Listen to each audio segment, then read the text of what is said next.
जी आज हमारे पास टॉपिक है एक्सरसाइज 9.2 का math first year chapter number 9। इसकी थ्योरी हमने लास्ट लेक्चर में पढ़ी थी।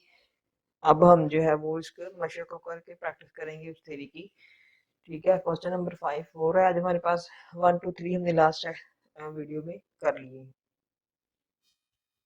क्वेश्चन नंबर 4 है, पहला यूज है इसका, पहला पार्ट है sine theta is equal to 12/13।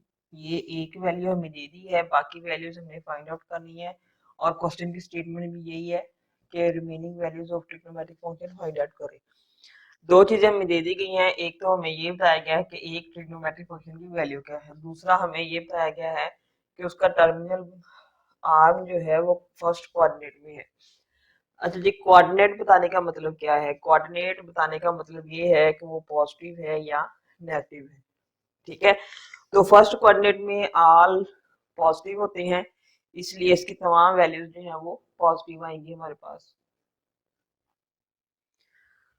अच्छा जी, अब हमें ये भी पता है, ये एक ट्रायंगल है।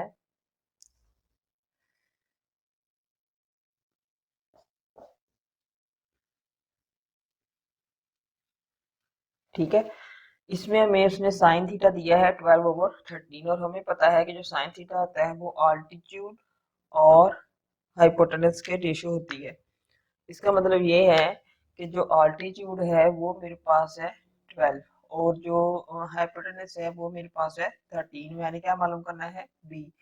तो पाइथागोरस थ्योरम को यूज करते हुए हम जो है उसका थर्ड साइड मालूम कर लेंगे। ठीक है, पाइथागोरस थ्योरम को यूज कर बी मालूम करना है, तो हमारे पास आ जाएगा 12 का स्क्वायर प्लस बी का स्क्वायर प्लस 13 का होल स्क्वायर। ठीक है,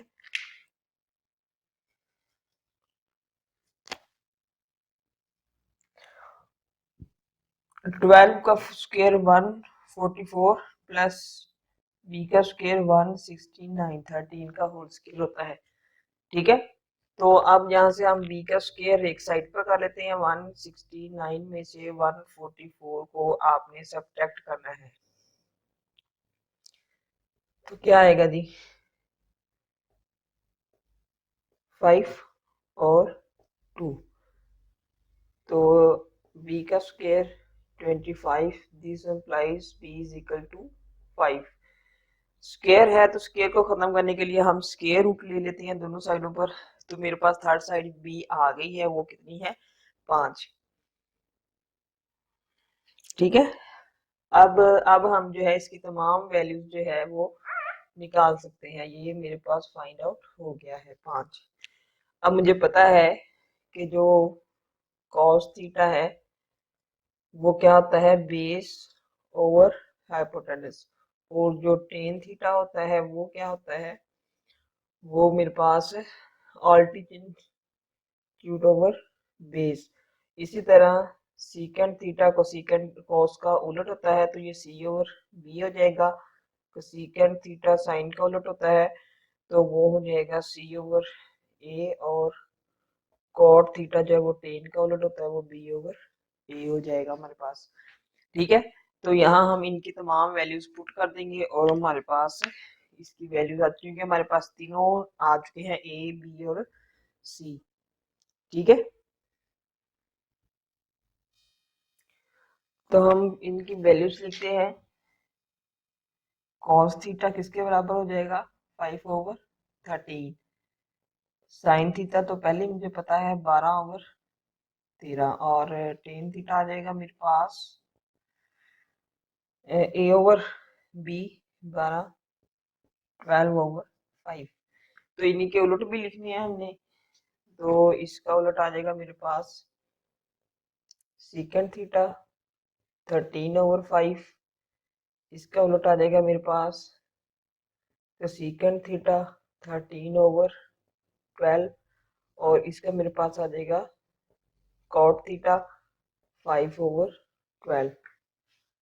ठीक है, ये हमारा क्वेश्चन नंबर 1 हो गया। अब तमाम क्वेश्चन जिसके 5 जूस हैं, तो 5 जूस में से हम जो है वो 2 3 और कर। क्वेश्चन नंबर 4 का सेकंड पार्ट है हमारे पास, cos theta is equal to 9/41। तो ये चीज जो है हमें टू साइड्स की वैल्यू देगी और ये चीज हमें बताएगी कि इसके ये पॉजिटिव है या नेगेटिव है। ठीक है, पॉजिटिव है या नेगेटिव है। तो बिल्कुल उसी तरह जिस तरह हमने पहला क्वेश्चन किया है आप इसके बना लें, ट्रायंगल बना लें। ये ए हो जाएगा, ये सी हो जाएगा और ये बी हो जाएगा। तो cos थीटा आपको पता है बेस ओवर हाइपोटेनस होता है। तो बेस आपके पास क्या है 9 और हाइपोटेनस क्या है 41। आपने ए मालूम करना है बस। यहाँ पर हम हाइपोटेनस सॉरी पाइथागोरस थ्योरम लगाएंगे। आपके पास क्या है ए का स्क्वायर प्लस बी का स्क्वायर इज इक्वल टू सी का स्क्वायर। सॉरी यहाँ पे हम इसको थोड़ा सा चेंज करेंगे क्योंकि हमने यहाँ तरतीब से नहीं लिखा। तो ये मेरे पास हो जाएगा ए का स्क्वायर प्लस सी का square is equal to B का स्क्वायर। तो सी का स्क्वायर मैंने फाइंड आउट करना है यहाँ पर। ठीक है, तो ए मेरे पास सॉरी ए का स्क्वायर हमने फाइंड आउट करना है और सी मेरे पास है 9 का स्क्वायर और बी मेरे पास है 41 का होल स्क्वायर। तो 9 9 81। ठीक है, और 41 का होल स्क्वायर क्या आएगा 41 का होल स्क्वायर क्या आएगा मेरे पास 1681। ठीक है, तो ए का स्क्वायर 1681 में से -81 करेंगे तो 1600 बच जाएगा आपके पास। तो यहाँ से हम इम्प्लाई करेंगे तो ए मेरे पास स्क्वायर रूट 1600। तो मेरे पास ये क्या आ जाएगा भला, आपने खुद गैस करना है, करें क्या आएगा ये मेरे पास 1600 का स्क्वायर रूट। अच्छा जी, मैं आपको बताती हूँ इसका आसान सा तरीका। डबल जीरो आ जाए तो एक जीरो बन जाता है। 16 का स्क्वायर रूट क्या होता है 4। तो ये इसका ए जो है वो मेरे पास ए की वैल्यू क्या आ गई है 40 आ गई है। ठीक है, तो इसी तरह से ये ए की वैल्यू 40 हो गई है। तो अब आप जिस तरह से हमने पहले क्वेश्चन में निकाला उसी तरह से आप निकाल सकते हैं। आप इसके साथ हमने प्लस माइनस भी लगाने हैं। ये देखिए, अब हमें पता है कि फोर्थ कोऑर्डिनेट में जो फोर्थ कोऑर्डिनेट है इसमें टेन थीटा क्या सबसे पहले देते हैं कोस थीटा। कोस थीटा इसमें पॉजिटिव होता है, साइन थीटा इसमें नेगेटिव होता है और टेन थीटा भी इसमें नेगेटिव होता है। तो इसी तरह इनके रेसिप्रोकल भी जो है वो पॉजिटिव नेगेटिव हो जाएंगे। तो जनाब ये पॉजिटिव है तो ये हमें वैल्यू दी भी हुई है 9/41। साइन थीटा नेगेटिव है और इसकी वैल्यू क्या बनेगी मेरे पास 40/41। और टेन थीटा भी नेगेटिव है, इसकी वैल्यू क्या आएगी मेरे पास 40/9। और इसी तरह इनके रेसिप्रोकल्स आ जाएंगे आपके पास 41/9, 41/40 माइनस के साथ और 9/40 माइनस के साथ। ये इनके रेसिप्रोकल्स हैं। कोस का सीकेंट होता है और साइन का सीकेंट होता है, टेन का कॉट होता है। ठीक है, तो मेरे ख्याल में अब आपको इस बात की समझ आ गई होगी। अब आप बाकी क्वेश्चन खुद से करेंगे कि ये कोऑर्डिनेट में हम लास्ट से last lecture second last lecture में हम डिस्कस कर चुके हैं कि कोऑर्डिनेट्स में ट्रिग्नोमेट्रिक फंक्शन कहाँ पॉजिटिव होते हैं और कहाँ नेगेटिव होते हैं। ठीक है, तो इस वीडियो में हम उस वीडियो का लिंक भी लगा देंगे और आप इसकी डिस्क्रिप्शन में चेक कर सकते हैं। आपको अगर इसकी समझ ना आए, आप अगर चाहते हैं कि हम मजीद भी क्वेश्चन करके दें आपको आपकी प्रैक्टिस के लिए, तो आप हमें कमेंट में बताएं। ठीक है, हम आपको फिर और भी इसके क्वेश्चन कर देंगे। लेकिन ये मेरे ख्याल में बहुत है, अगर आप इसको बड़े अच्छे तरीके से समझ सकते हैं कर भी सकते हैं। ठीक है, क्वेश्चन नंबर 5 है हमारे पास। इसकी स्टेटमेंट देखें, आप पहले स्टेटमेंट को समझ लें थोड़ी सी, बस इसमें कुछ भी नहीं है खास। का कॉट थीटा जो है वो 15/8 दिया गया है और कहा गया है कि कोस थीटा और सेकेंड थीटा की वैल्यू फाइंड आउट करनी है। ठीक है, और बताया हमें ये गया है कि कोऑर्डिनेट 1 में इसका आर्म टर्मिनल आर्म एग्जिस्ट नहीं करता। तो इसका मतलब यह है कि हम कोड थीटा को देखें, यहाँ पॉजिटिव है, कोड थीटा जो है वो पॉजिटिव है। तो इसका मतलब ये है कि ये किसी ऐसे कोऑर्डिनेट में है जहां पर 10 पॉजिटिव है, लेकिन 10 या तो फर्स्ट में पॉजिटिव है या थर्ड में पॉजिटिव है।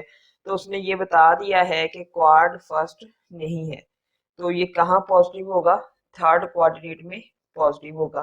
तो थर्ड कोऑर्डिनेट में आपको पता है साइन थीटा भी नेगेटिव होता है और cos थीटा भी नेगेटिव होता है, तो इनके उलट भी नेगेटिव होंगे। ठीक है, तो बिल्कुल वैसे ही आपने इसकी वैल्यू भी निकाल लेनी है। इसको आप जो है वो एक ट्रायंगल बना लें, यहाँ ए बी और सी, ये आपका ए है, ये बी है और ये सी है। इसी तरह आप इनके सामने इनकी वैल्यूज लिख लें। कॉट है उलट हो जाएगा, तो ये 8 है और ये 15 है, और ये आपने वही पैथागोरस थ्योरम से फाइंड आउट कर लेना है। तो आपके पास ए का स्क्वायर प्लस बी का स्क्वायर इज इक्वल टू सी का स्क्वायर, तो 864 हो जाएगा और 15 का स्क्वायर जो है वो 225 हो जाएगा। बी 15, 15 225 और ये सी का स्क्वायर, इसको ऐड कर लें 9 8 और 289 और ये सी का स्क्वायर। तो अब आप देखें कि सी इज इक्वल टू 289 का स्क्वायर रूट, तो इसका आप स्क्वायर रूट निकालेंगे। अच्छा जी, सी हमारे पास क्या आ जाएगा 17, सी इसका आप स्क्वायर रूट भी निकाल सकते हैं। 289 का ये पेड़ बन जाएंगे, 1 1 आ जाएगा, 1 और 89 और यहाँ पर 2 7 से करेंगे, 7 7 49 9 आ जाएगा, 4 जो है वो आपके पास कैरी ऑन हो जाएगा, 7 2 14 और ये आपके पास 18 हो जाएगा, तो ये 17 जो है वो सी आ जाएगा आपके पास। ठीक है, इस तरह से आप जो है वो तमाम वैल्यूज फाइंड आउट कर लेंगे। सी की वैल्यू मेरे पास आ गई है, सी क्या है मेरे पास अब 17। तो ये दो वैल्यूज निकालनी है आपने, कोसेकेंट की और कॉस की। ठीक है, तो कॉस थीटा जो है वो बेस ओवर हाइपोटेनस होता है, तो ये 15 ओवर 17, लेकिन ये फर्स्ट कोऑर्डिनेट नहीं है, ये थर्ड कोऑर्डिनेट में है, क्योंकि थर्ड कोऑर्डिनेट में ये पॉजिटिव है, इसलिए ये थर्ड में है और ये नेगेटिव होगा। इसी तरह से कोसेकेंट की हम निकालते हैं, कोसेकेंट जो है वो साइन थीटा का उलट है, तो साइन थीटा क्या होता है ए ओवर सी, अब सी ओवर ए आ जाएगा, तो ये 17 ओवर 8 हो जाएगा। ठीक है, अब यहाँ भी ये भी थर्ड कोऑर्डिनेट पे है, तो थर्ड कोऑर्डिनेट में साइन नेगेटिव होता है, कोसेकेंट भी नेगेटिव हो जाएगा। इस तरह से आपने ये सारे क्वेश्चन कर लेने हैं। ठीक है, क्वेश्चन नंबर 6 7 और 8 जो हैं ये भी हम करेंगे नेक्स्ट वीडियो में। ठीक है, अब तक के लिए अल्लाह हाफिज।